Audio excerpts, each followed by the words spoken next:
Welcome back to Reality Check, and this week in our continuing series of interviews with people who featured in our UAP crash retrieval story, Don Paul Bales.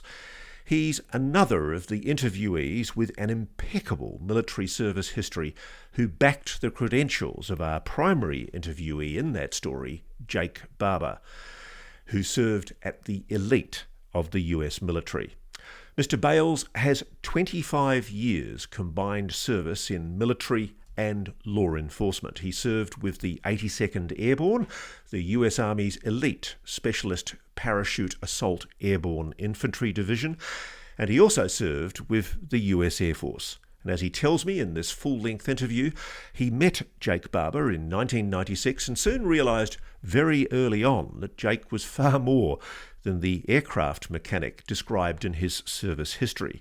He confirms Barber was diverted from his Tier 1 combat control training into a covert intelligence role.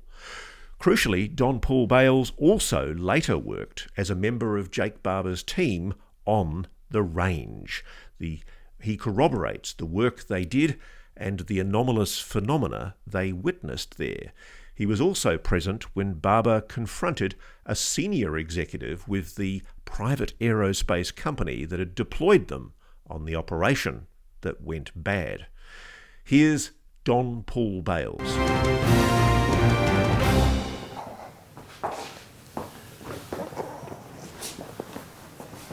So Don Paul Bales, thank you so much for joining us. Can you just tell me a little bit about yourself? I've got a kind of interesting backstory. I've done 25 years combined service, military and law enforcement. Grew up in Arkansas, and I now am running an MMA gym. I've done so for about a decade since I left being a full-time police officer. And that's about it. Okay, so when did you first meet Jake Barber? 1996, when I was serving at Fort Bragg, North Carolina with the 82nd Airborne Division. Now, we're constrained because of your doxes about the units that you were working for. We can't specifically name them, but basically you were both working as special operations elite soldiers. Yeah, I was with the 82nd, and prior to my service with the Army, I was with the Air Force, and I met Jacob in that official capacity. And soon after we met, I started finding out that he was involved in different levels of service beyond the topical surface units that he appeared to be a member of, so yes. So Jake Barber tells us that he was essentially diverted out of what was the normal track program for a combat controller. Normally, I guess he might have been put into, say, something like Delta Force or one of the elite US Air Force groups, but he ended up getting diverted, he says, into a covert role. Yes. With an intelligence agency that we're not going to name. Yes. You can confirm that? Yes, I can. Are you happy to share, if necessary, your DD-214 with us to give us an idea about your... My DD-214? Oh, yes. I'll have two, one from the Air Force, one from the Army. Right. And so there's no question at all in your mind that Jake Barber is the person that he says he is, and he's had the service that he says he's had? Yes, served with him, and also have been close friends for decades. The DD-214, the release document, discharge document for Jake Barber, though, it only shows him as being an aerospace mechanic. Doesn't that mean that that's not the case? When you're recruiting someone for programs that exist outside of public knowledge, and you're going to have them acting in ways, moving around, their capacity needs to be verifiable and explainable in a more mundane way. And at first, when I first met him, I thought the same thing, that he was simply a matter of a conventional military unit. Come to find out that was not the case. However, working in that capacity is a perfect cover story for the things he was actually doing for the unnamed three-letter agency. So he's not just an aircraft mechanic? No, he's not just an aircraft mechanic. It's a great cover. Let's talk about Jake Barber and his character as a human being. You guys, I know, in special operations, you're often in some tough situations. You have to rely on each other. Is Jake Barber a person who you would trust? Oh yes, he's a person I would and have trusted with my life. If he says something which he said to us, he's made extremely detailed allegations and comments to us about the program. Mm-hmm. Can we take it to the bank that what he is telling us is true? Absolutely. And the capacity I worked for Jacob was unique from the other people involved with the program. He's in a leadership role. As you'll find out interviewing me, I served in a pretty particular way for that program. But having both a military and extensive law enforcement background, I've seen extensive credentials that he maintained. And credentials he was even issued at specific points in time to accomplish specific things. These are not credentials that can be fabricated artificially per se. And given having worked within law enforcement and military communities, I've seen orders, I've seen credentials. He is a highly credible person who has functioned on multiple levels within covert operations. What do you think of his morals, his ethics? Oh, in my opinion, the very fact that he's coming forward in the way that he is exemplary of his character, because many people who come forward to disclose have their character assassinated. It puts their well-being in jeopardy on a lot of levels. There are people who've lost their lives. There's people who've lost their careers. Luckily, I think Jacob is smarter than the average bear. He is a very, he's a very diverse person, that he's functioned both within his capacity in the covert community, but he's also a very successful entrepreneur. He has made a small fortune for himself with multiple businesses he owns and operates. And since you asked about his character, when you have a comfortable life and everything to lose and nothing to gain, I do believe that there's been some crackpots and people come forward over the years because they're seeking fame and fortune. He has fortune and no need for fame. What do you think about his decision to be a whistleblower on what's been going on inside the crash retrieving program? I think he's very strategically wise in his timing, because there have been people who've been involved with the program he's involved with that have lost their lives. And I think at this point, it is a good inoculation to any nefarious actions against him to come forward and share what he knows. And there's enough people now whose pedigree within government, within the military, very high-ranking officers, multiple special operations service members. There's actually a small army of people coming forward, and I think that he feels compelled to support these people who are being attacked professionally and personally. And it's a good defense for himself, I believe, and it's in defense of the greater good and the truth of this. It's an important time in history, and I think he feels compelled to do what he's doing. I've often said that the story of the suppression of the existence of a non-human intelligence engaging with this planet is the biggest story in human history. Oh, yes. Do you agree with that? I do. It's super important to me on a personal and a professional level. I'm not an overtly religious person, but I believe strongly in God. I'm a patriot. I believe strongly in my country. That doesn't mean I believe in my government. I believe in the founding principles of our community and our country. I believe in our country's people, but I believe that there are bad actors. When I swore an oath to defend our country, it was against all enemies, both foreign and domestic. And I think some of the greatest enemies that we have, unfortunately, are bad actors within the deep state that are preventing, let's just say, the growth of humanity, the maturing of humanity in the context of some things that most of us know now. Others will instinctively and fundamentally doubt, but the time's coming, well, that will not be an option. There'll be too much. It's like drinking through a water hose at this point. The amount of imagery, the amount of whistleblowers, I think that we're coming to a quickening in history. You sent a shiver up my spine when you talked about swearing an oath. Because there's Article 1 of the US Constitution. You understand, don't you? I do. What does Article 1 of the US Constitution enshrine? Well, the legislative branch in particular is supposed to have oversight over all activities that are done in the name of our country and the furtherance of its interests. Its protection against threats, in particular, the way we spend our money. There's There's massive amounts of money that are so big that when the average citizen hear that the Defense Department can't account for billions of dollars or more, they're like, wow, that's crazy. And they just go about their daily lives. The fact that members of our own government have not been read in or advised of the truth of these things, that presidents are referred to as temporary employees, that's not just immoral, it's unconstitutional, it's not lawful, it's not the best interest of our communities and our countries. Can I just tell you, Don, I just had a sense then that what you just said was historic.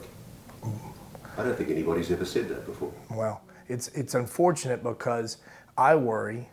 I'm very much a family man, love my wife and children more than anything.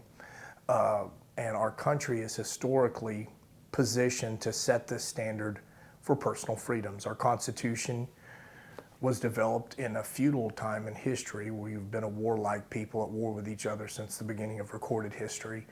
And we wanted to create a government of the people and for the people. And in so doing, the founding fathers had the wherewithal to create checks and balances to prevent the very sort of things that we see happening now. And those checks and balances, from your knowledge of what's going on, are not working. No, they're not working. Former president warned us the single greatest threat to our country was the development of the military-industrial complex. Well, I half agree. You need to have a strong military-industrial complex to defend your country. But when that very organization is promoting wars for the sake of wars, withholding important technology, in the context of this interview, advanced technology that is reverse engineered from extraterrestrial technology, you could literally change the lives of every American citizen, and we're a standard bearer for the world. If these things were brought forward and shared, it would be life-changing. And instead of worrying about my children's future, I would know that whenever my time comes, there's a brighter tomorrow. There's a lot of things and people standing in the way of that. Let's go through the detail. Okay. When you were in the services, before you got involved with Jake Barber, Yes. what did you even think about UFOs, UAPs? I kind of grew up like most, well, I say most, I was one of the kids that was into science fiction. One of the first movies I saw as a kid was Star Wars, watched Star Trek. But beyond the pop culture thing, you know, I was just as into, you know, Hot Wheels and G.I. Joe and Transformers. Other than the popular culture notion, I did like a British show, Doctor Who. When I was a kid, I thought all that was very cool. But beyond pop culture and science fiction, I hadn't thought much of it until after my military service, after meeting Jacob. You know, I've always thought that it's a big universe. The idea that we're all there is, I don't think that's mathematically beyond an outlier. I think it's impossible, not just improbable. But I haven't had much interest beyond just the passing interest in science fiction.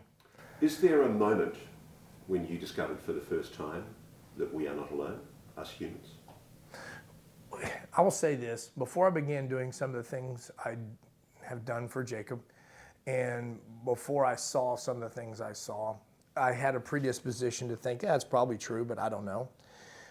But when you witness things, you know, like there's a lot of imagery that's out there now. It's been out for years of craft, UAP, used to be UFO, whatever you want to call it, that move in ways which defy normal flight characteristics and physics. But the problem is we exist in a day and age of movies and CGI, and you could see stuff, and that's not believing. Even the things I've seen myself at range, becoming directly knowledgeable about the programs and what it can mean, there's this, is this extraterrestrial or advanced technology? Is it reverse engineered human technology? And that presents a unique threat to us as a nation. I don't believe we have a government that does a lot of good and noble things under defense. We have bad actors. I think the same is true of other countries too. So when you start to see and experience things firsthand, it matures your understanding, like, oh, there is something beyond this here. Even if the things I saw initially were AT, there's nothing that is publicly known which can explain the flight characteristics. And these go back, you know, you can watch shows, documentaries. It's a long-standing fact that they're observable phenomenons that cannot be explained. But when you start to see it and then you get involved with people who are directly responsible with the crash recovery and other things and understand the weaponization of these things, that is all too human of a thing. And I think once you experience it, it's not like this awesome, oh wow, this is all real. It's, well, what are we going to do with this? Like splitting the atom, you know? Can I just explore with you, there's obviously been a very successful cover-up for decades. We've all been taught, most people watching this, I think that UFOs, UAPs are complete rubbish. Yeah, that's the default. I think it's a self-defense mechanism of human psychology. It is much easier to think that everybody that talks about this is crazy than accept the fact that A, we're not alone in the universe, B, UAPs are real, and what does that mean for us? Are they a risk to us? Are they some ways an asset that could create a brighter tomorrow? I think the both are likely true, but for most people, it's easier just to say, that's a bunch of crazy people, that's fake, it's not real. It's kind of a default self-defense mechanism. And when you combine with that bad actors within certain levels of government, they can fuel that by throwing out disinformation. They can paint people who are honest in exposing what they've seen. You see everybody from high-level military operators to mundane people, school children, seeing things by the dozens. It's very easy to explain things away with lies when people's default reaction is doubt anyway. To your knowledge, have people been killed to protect this? Yes, they have. That's horrific. It is horrific, and it's evil, and it's unlawful. I'm just pondering for a moment the significance of that. People who presumably wanted the secret to be told. Well, I hate to say it, but again, as much as I love my country, there have been times where we have done things that, in hindsight, were not just wrong, but they were morally reprehensible. And unfortunately, people have been killed for much lesser reasons than something as significant as this. And if you think about the amount of profit that can be leveraged against this technology, and unfortunately, there's that old biblical idea, man cannot serve both God and mammon. Well, when there's so much profit at stake, it is unfortunately not surprising to me that people have been killed to cover up which particular elements of government, which particularly commercial entities have access to this technology, biologics. I think it's unfortunately very easy to understand that people will be killed because of the amount of profit involved. One of the problems, I think, the mistakes that we in the media often make is we tend to see the military or the intelligence community as one big monolith that all thinks the same way. I've been quite struck, not just because I've met you guys, by the number of people who have contacted me from within the legacy program for years, deeply concerned at the fact that this is being kept secret. Yes. Well, you have to think also, going all the way back to the development of the atomic bomb, there's an instinct within the intelligence community to compartmentalize knowledge and access to evidence and documents, because the single best way to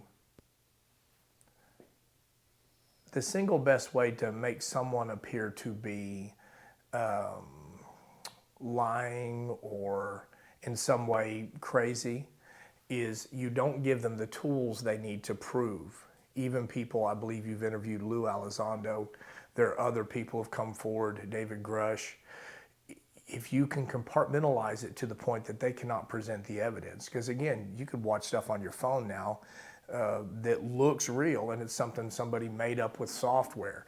The easiest way to maintain this idea that this is all rubbish, I believe is the term you'd use, is just when you have everybody compartmentalized, but those same people know what they've seen. They know what they've done. They have seen evidence. They have taken, in this case, been involved with crash recovery activity.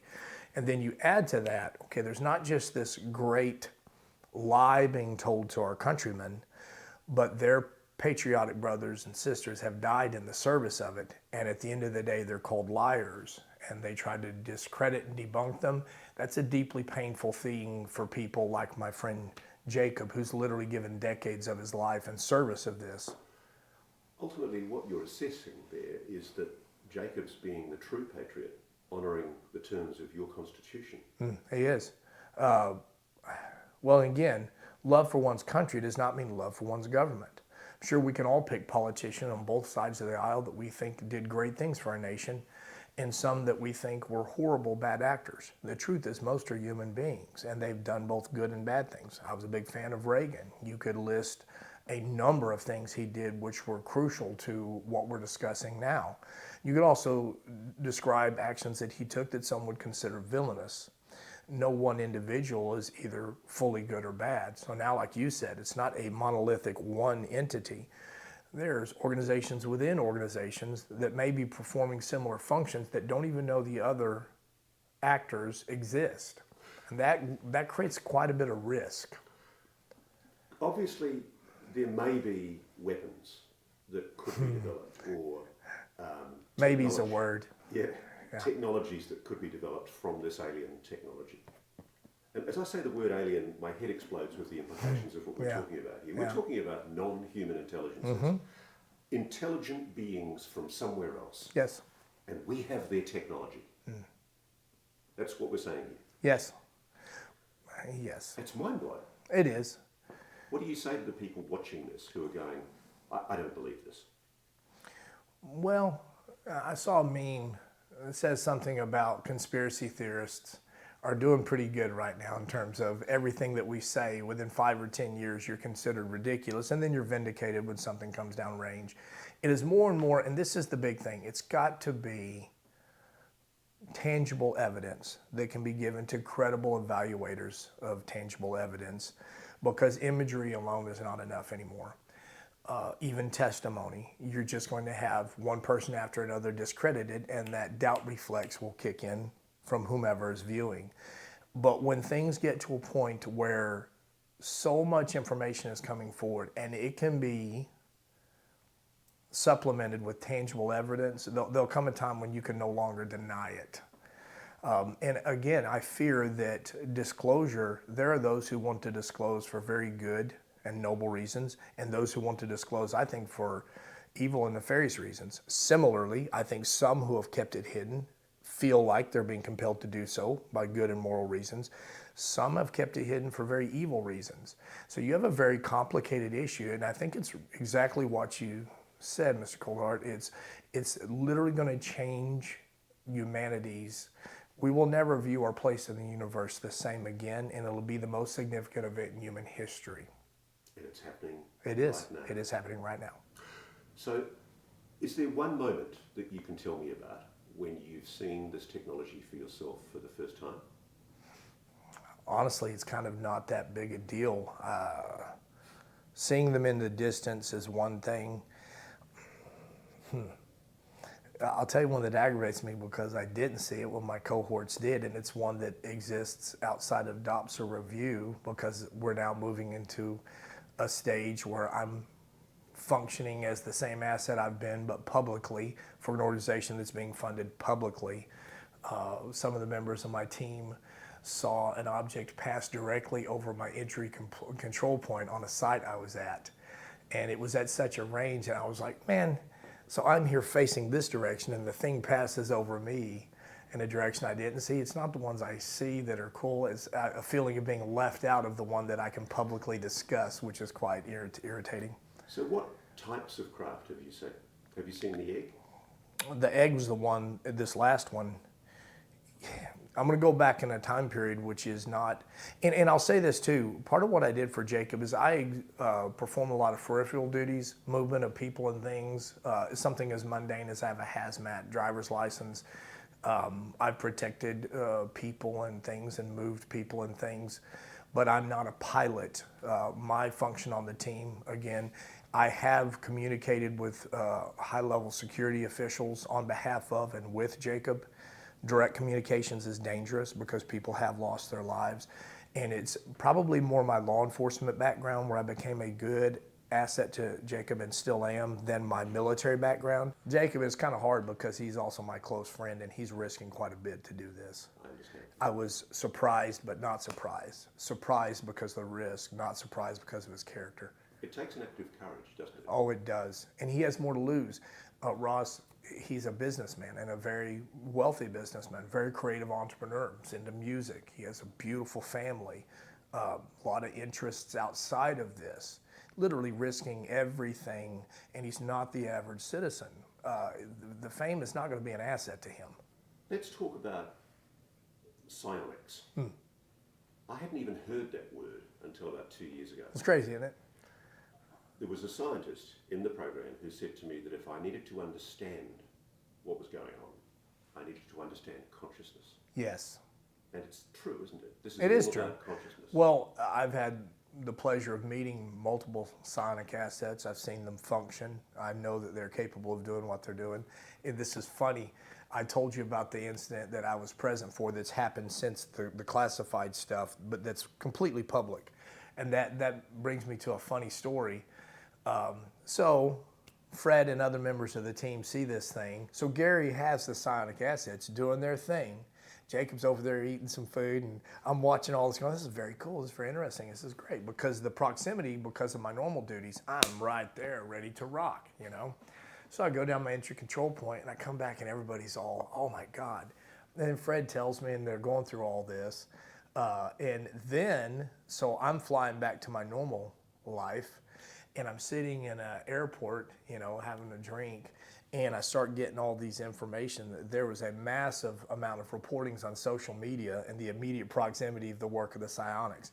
Now, the dog whistle, the science-based, I would say, the technology-based way of communicating with NHI and UAPs is one thing. But the psionics, man, it was the amount of activity in the area immediately proximal to what we were doing was amazing, even for me. So you can definitively say that you believe there is a capacity in the human mind to somehow psychically, telepathically connect with. Yes, and Dr. Nolan's done a good job. And I don't understand, I'm not even going to try to use the anatomical part of the brain because I mess it up every time I try to say it. But there's physiological signs that can be measured. Dr. Nolan's quite good at this. And I don't know if it's a byproduct, if it's something that they were born with, or is a response to interaction with. If it's a product of communication in some way that they were chosen and communicated with, or if it's something that they were born with and it's a genetic or congenital trait. But there is certain people who are quantifiably, verifiably capable of this. I think a lot of people watching this might be able to come to terms with the idea of there being aliens, non-human intelligence. I do think a lot of people are going to have trouble with the concept of psychic abilities being real. I mean, we've all been told for years that psychic abilities are fiction, it's nonsense. Again, that doubt is even religion, doubting Thomas. Doubt seems to be the default mechanism. Until you've seen it or experienced, I believe that's probably the psychologically safer way to view things. But having seen it actually function is one thing, but the amount of activity by all, social media is a funny thing because, you know, if we say that this incident occurred, that's one thing. But if you go back and you see people all around a geographic area starting to report and see things, I'm from the country, the old saying, the proof is in the pudding. When you see these things manifest a response from UAPs, well, is that a coincidence? Given the size of physical size of our own galaxy and solar system alone, the likelihood that that is not a direct reaction to an overt attempt to communicate, I think is just as unlikely. It's exciting. It is exciting. It's kind of interesting. It's very interesting. It's spiritual in a way. It is. I believe it's very spiritual. I mean, I'm not a good enough scholar to reference it, but there are things biblically which refer to wheels in the sky and such. In history, you've seen images and paintings and things that kind of hint that this has been something that mankind's been aware of since even before recorded history as we know it. Are you a man of faith? Do you believe in God? I'm a Christian by definition. Do you find the concept of believing that aliens are real and that we can psychically engage with them. Do you find that contradictory to your belief in God? Or no. Now, some of my, I'd say, believing brothers and sisters, whether they be Christian, Muslim, Jew, or some other faith, I think they may find it antithetical, but to me that's a knee-jerk opposite reaction. If you think about a God as a prime mover, a creator of the universe, to think that a universe that we now know through modern science, I think we have something being stood up next year in 2025 that will be one of the most powerful ways to view our universe that we've seen in our history. We know that we have a very expansive universe. To think that we have, and Christians believe, Muslims believe, Jews believe, that we have a creator of the universe. To create this much space for one self-aware species seems to be like a lot of waste of space. Well, it's an arrogance, really. It is. It's hubris. So let's talk about the concerning things that happened during your work with Jake. You and Jake were tasked to recover what you guys refer to as high-value targets, and they were 6 Panasonic tough books. And we don't know for sure what was on those tough books, do we? But it may have been video, it may have been some kind of data. But the company, the private aerospace company that we're not naming, that you were working for in that particular job, it wanted those books back.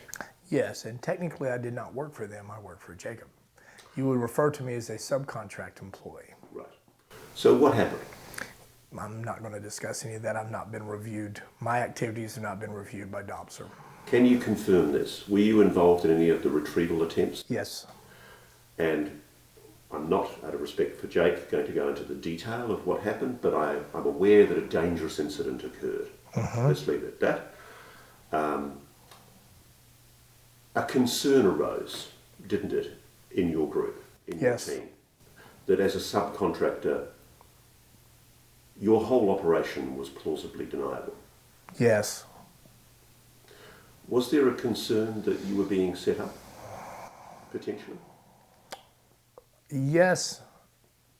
Set up is a mild term.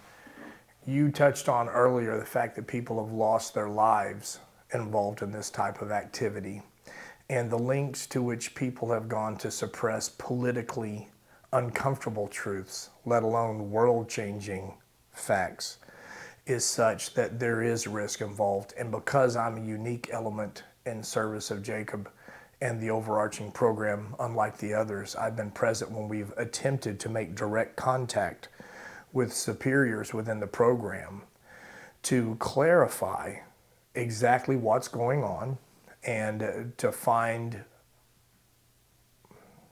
get to a place where we felt comfortable within the context of what we were doing became more and more difficult.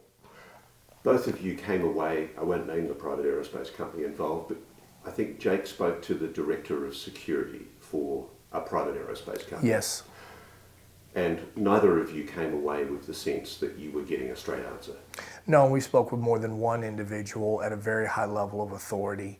And well, I don't know what Jacob said, but I'll tell you this, and I say this based on my law enforcement background too. When the people who are supposed to be at the highest levels are afraid to discuss what you're doing, that's a clue. When they are worried about their well-being and the well-being of their families, and I'm talking about as high up the food chain as the public would be aware of these food chains within these unnamed organizations. When those people are afraid for their physical well-being and their families and say the smartest thing you can do is to let this go, don't ask questions, walk away. When they're afraid, then there's cause for concern. Who's running this cover-up? Oh, that's a good question. I mean, there's incredible power behind what we're seeing here. Somebody's pulling the strings. Well, you touched on this earlier, Ross, that there's likely more than one program.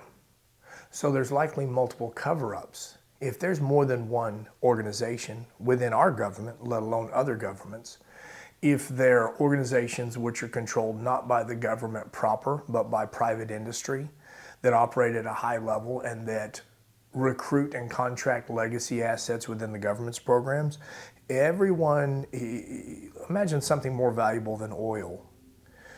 more valuable than any precious metal, something that could potentially be the most valuable technology in the history of mankind. How much time and money would they invest in trying to collect that?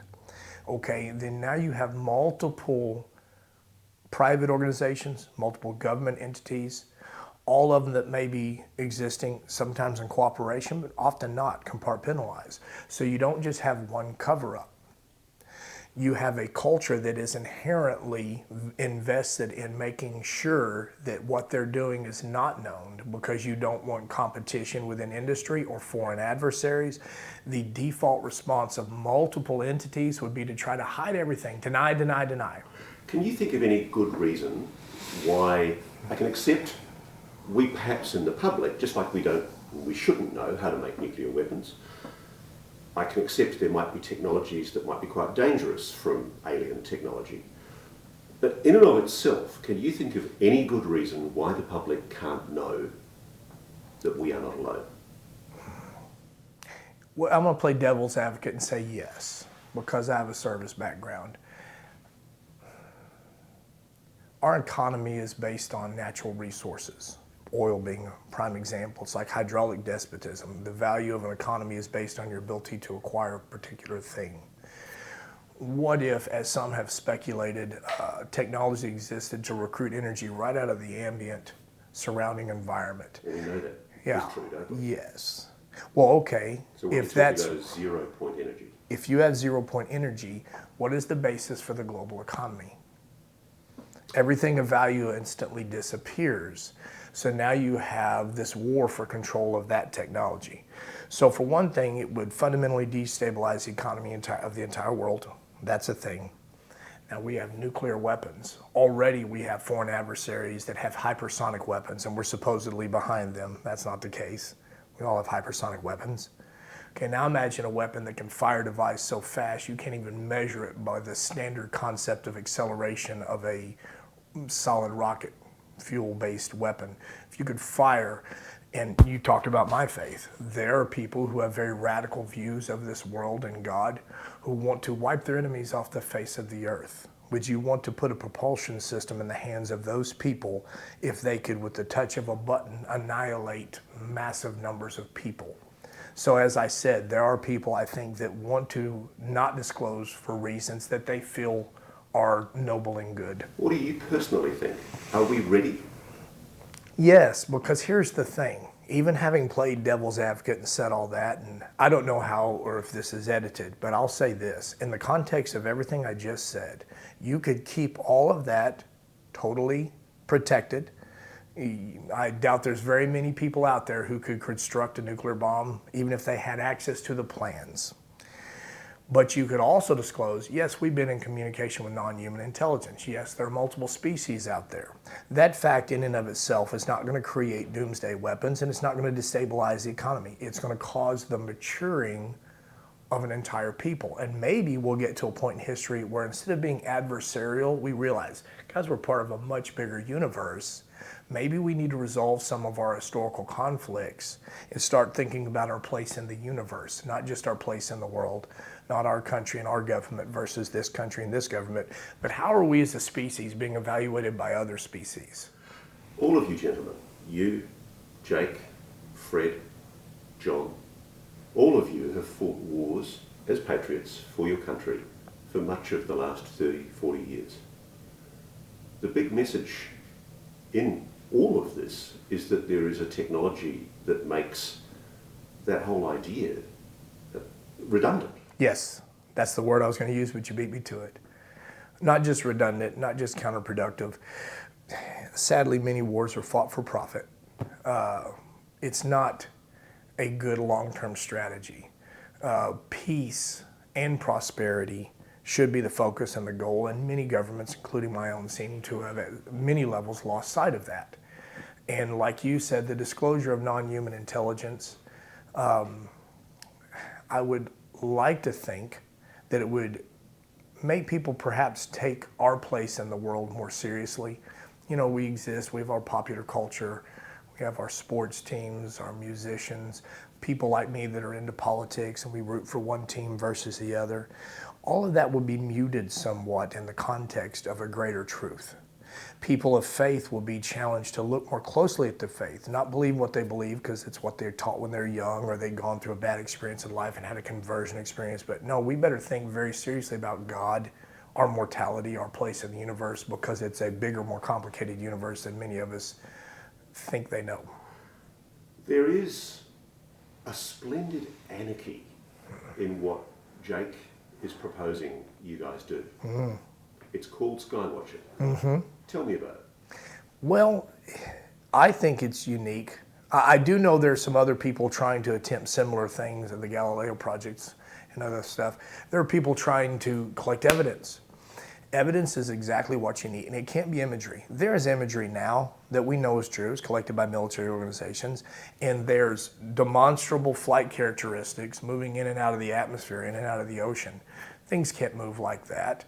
But your doubting Thomases are going to say, hey, that's probably propaganda, it's misinformation, it's CGI.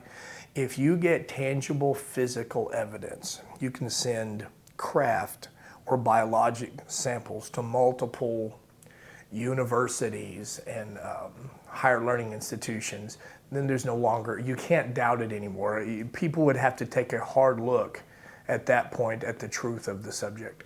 You talked earlier about the issues with compartmentalization, meaning that it's very hard to know how big the program is. Left hand doesn't know what the right hand's doing. But there's another problem too, isn't there? Because good science depends on peer review and sharing ideas. Yes. And my understanding is that there are materials science breakthroughs that haven't happened because people's secrets are Unwillingness, so yes. compartmentalized. Yes.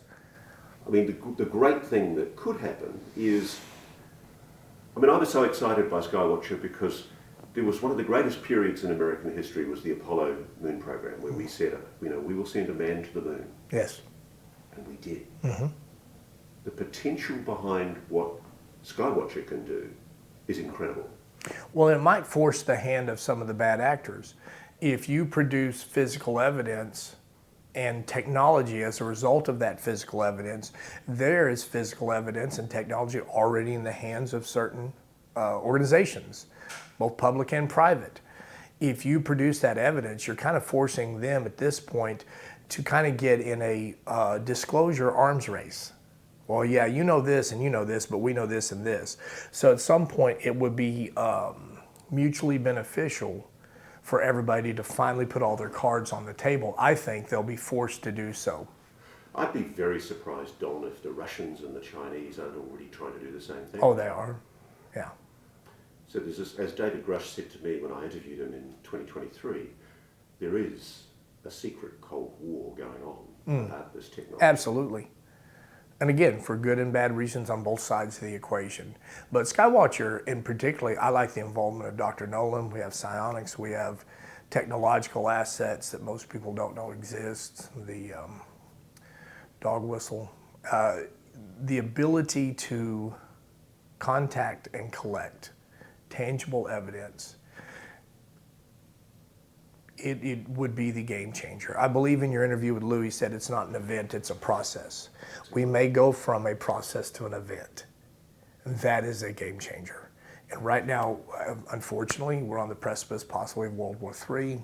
We have multiple hot spots around the world, which we seem to, as a species, be determined to destroy ourselves. We probably need a game changer event. We need something to make us stop and reflect and work collectively to a greater good. I appreciate that some of what you've seen is classified for good reason. That's completely cool. What I'm looking for here is the excitement, the aha moment. I'm looking for that moment when you suddenly realized, oh my God, this is real. Well, can you give me a sense of that emotion? Well, you think it'd be wonder, but it's more like I wonder what those who are involved with all of this are going to do with this. Where, I don't know, what's an event you could explain and compare it to? I don't know. Let's say I'm from the country. You're a kid. You get old enough to safely handle a weapon. Okay, so you're taught how a pistol and a rifle works, and it's very powerful, and it's an aha moment. And then you think, oh good Lord, if mishandled, I could kill myself or someone else. That there's both wonder and weight with knowing versus believing. I believe in God, I have no proof. I choose to believe my particular faith, I believe in God. But when you know certain things exist, then you think about what is the weight of this in the hands of humanity, who has done both glorious and wonderful things throughout history and woeful and horrible things. So the wonder and the aha, yes, but seeing the craft. Well, I'll tell you one thing is when I was briefed in on when I was read in on all of the differing types of craft.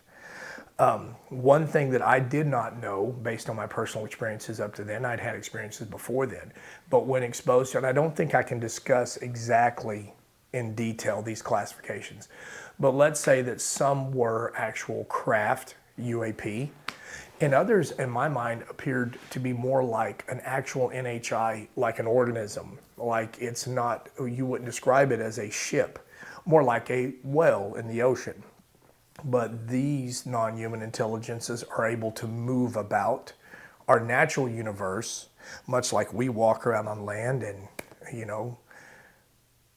whales swim in the ocean. But there's another dimension too, literally in physics, metaphysically, that some of these entities seem to be transdimensional. They can move in ways that, like they're there and they're not there. That's what David Grush suggested. Well, but when you think about a thing that's there and then it's not there, okay, well, where did it go? Or did it move at such a speed I can't see it? Because I'm not a scientist. My mind's like, well, what is that?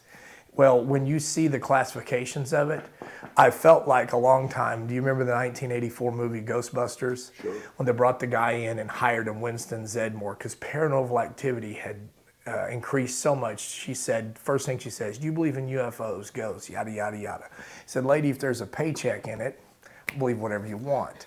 And then he goes out and he starts seeing all this stuff. And then it's just his job. And like every other job, it has some parts that are really cool and other parts that have you worrying and scratching your head. Well, when you see how many different types of UFOs, if you even watch some of the documentaries on the phenomenon, you see a lot of different types of imagery that most of us involved with this know, yeah, that's legit, that's bogus. Well, disregarding the bogus, there's so much diversity in the legitimate footage that is out there that I kind of think that's my aha moment. When I'm not just doing a particular thing, hey, you show up here at this place, this is your loadout, you do this, this, and this. That's great. Well, when you're read in fully to just how much is known, how many various types of crafts and beings, I would say, that's what I would refer to NHI as, that's my aha moment. It's not getting handed the gun. It's told the details of this is a lot bigger thing than even you who has experienced and seen things on your own, buddy, it's bigger than you could even imagine. The overwhelming sense I get from you and all the guys that have stepped forward this show is optimism. Mm-hmm. This is incredible. Yes. Again, I'm a patriot, I'm a person of faith, and I'm worried for my kids' future. This is interesting. I like being interviewed. None of it's more important to me than my children and their future. And we're in a very, very dangerous time in history. You asked me about our government and how our own legislative branch is supposed to have oversight of things. And it's failing. It's non-existent. When you have the only few people that seem to be read in are those who want to suppress and tell everybody else to shut up, nothing to see here. Well, that doesn't give me hope for my children's future. What gives me hope is the people like Jacob who are willing to risk everything and say, yeah, no, not only is it real, I've been involved in it for decades at great personal risk to his health, his wealth, and his well-being. It could have cost him his life on a number of occasions. It's cost him his health. And now he's risking his entire life and livelihood to share this. So I hope all those people that watch this and that they doubt take into consideration what these men are risking to share this with you. Why would they do that? There is a lot to lose, and the only thing to gain is the betterment of mankind. I would not myself have risked this if not asked to come forward and share this by Jacob. People they don't in their day-to-day lives realize what he's risking, as opposed to a normal asset. Normal assets are not millionaires. They don't own multiple businesses. One of their greatest allies is their anonymity, because if you're a person of means, everybody wants something. One of Jacob's greatest assets up to now is nobody meets him thinks that he's a multimillionaire, that he's involved with all these things and other things. Really interesting ventures. He's a true Renaissance man. He's, plays music. He and I have had our share of bouts combatively. We do martial arts. Very interesting dude. He's got a very prestigious pedigree. He trained with me in the martial arts way back in the day, in the military and since, but he's actually trained with world-renowned instructors. He's given up and risking quite a bit for this. And if it wasn't for knowing his character and why he's doing it, the amount of, I hope that the persons watching this would realize how much he's risking to share this knowledge. Now, one of the things I take heart from is that you've emphasised there are good people. Very good people. In the military and the intelligence community who do want this story told. Yes. But there are bad people. There are malign people. Yes. What are they going to try and do? How do you think they'll respond? How they respond to David. How they respond to Lou Elizondo. And because it's compartmentalized, I know some of these people, I don't know a bunch of them. So I have to do the same thing that your viewers will do. Well, is this person legit or are they full? It's hard to tell. I do know this though, all of those who are disclosing, the knee-jerk reaction is to discredit their mental health, to call them a liar. I believe a high-level military official came out later and said, no, well, Zondo was in charge of exactly what he said he was in charge of. You can believe what you want about everything else he says. That was his position. He did do that job. Well, these people are risking so much when they do this. I think that that's the epitome of evil when you have members of your own community, your own military, your own government, your own private organization that are attacking you, engaging in character assassination, potentially having people killed. That's a horrible state of affairs. This isn't just a story about UFOs, is it? No, about human nature. But it's also a story about restoring American democracy. Oh, you'd asked me about that, and that's very true. And because I'm going to look at another historical event, the assassination of Kennedy. Okay, everyone knows that there are things which are not being disclosed. Let's use that as metaphor for this. Why? Everyone involved's dead. You're not exposing anyone to individual harm. Why are you still refusing? Because if you don't tell the truth, if you're intentionally withholding that from the American people, you're talking potentially about killing a duly elected president for some nefarious reasons. Then democracy does not exist. If you can just say, no, you're not allowed to know the truth of why this president and how this president died after all these years, why that's not been disclosed. Now, we're not talking about humanity changing event. We're talking about the assassination of a president. Okay, why is that not being disclosed? And absence complete transparency with the American citizens, no. I believe the quote from one of the founding fathers is, you have a republic if you can keep it. Well, now, if we don't disclose, and I'm going to go off on a tangent here, yes, we need to disclose about UAPs and NHIs. We need to tell the truth about what happened to that president. There are many things which are undisclosed, which need to be disclosed. Or America's citizenry, it's not like we're losing confidence in our government. We have no confidence in our government. And I have friends who are hardcore conservatives and Republicans, friends who are hardcore Democrats and liberals. One of the few things everyone agrees with is that we're not getting the full story from our government, and our government's not always acting in our best interest. Thanks for watching. Go to joinnn.com to find NewsNation on your television provider. And please don't forget to click that red subscribe button to ensure you get more of NewsNation's unbiased and fact-driven news coverage.